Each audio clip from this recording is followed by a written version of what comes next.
Notre Seigneur Jésus-Christ, le Fils de Dieu, Certains veut et tiennent peut Dieu remplir ton cœur d'une joie pour céleste responsable qui ne du nombre s'arrête d'enfants qui ont jamais. faim dans le monde. Il dit, je L'accusant suis de venu manquer de pour qu'ils pouvoir ou de aient la vie et la bienveillance, vie en comme il est abondance. supposé en avoir. Jean Il est 10, vrai que la 10. faim est un problème Tu pour peux lui beaucoup confier tous d'enfants tes dans péchés, notre tes monde. soucis et tes peines Et dans la beaucoup prière. d'enfants souffrent de malnutrition. Toutes les organisations Si nous humanitaires rapportent confessons que nos plus de péchés, 3 millions d'enfants meurent de Jésus-Christ est malnutrition fidèle et juste chaque année. pour nous les pardonner et Dans les nous pays purifier développés, de toute 25% des enfants iniquité. ont un poids en dessous de la normale et sont sous la menace des effets à long terme de la sous-nutrition. Le problème est réel. Mais la Bible nous enseigne que l'amour de Dieu est tout aussi réel. Pour toutes les questions que nous pourrions avoir à propos de Dieu, il nous a donné lui-même sa parole.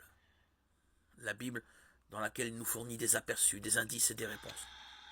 Jésus nous a appris que les enfants sont importants aux yeux de Dieu.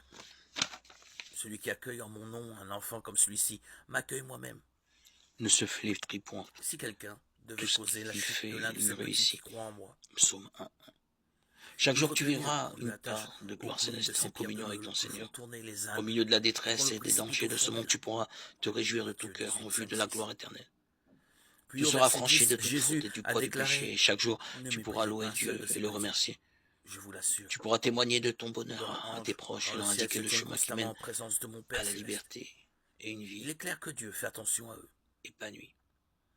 Les organisations humanitaires et les agences gouvernementales conviennent qu'il a bien assez de nourriture dans le monde pour nourrir le monde entier dans son ensemble.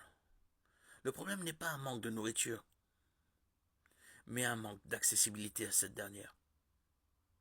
Avec suffisamment de nourriture dans le monde pour nourrir toute la population, la faute n'en incombe pas à Dieu. La faute en revient plutôt à la nature corrompue de l'homme. Au lieu d'agir comme des intendants des ressources mondiales dignes de confiance, les nations et les individus accumulent souvent de la nourriture, gèrent mal les ressources et gaspillent de l'argent au lieu de veiller à ce que les gens soient bien nourris. Dieu n'est pas responsable de la folie de l'homme. Il n'est pas non plus responsable de la cupidité, de l'égoïsme, de la haine, de l'orgueil, de la paresse, de l'accumulation, de la cruauté, de la rancune, de l'insensibilité ou de tout autre péché qui contribue à la faim dans le monde. On ne trouve en lieu aucune injustice. Psaume 92, 16. Tous ont péché. Romains 3, 23. Et le salaire que verse le péché, c'est la mort. Romains 6, 23.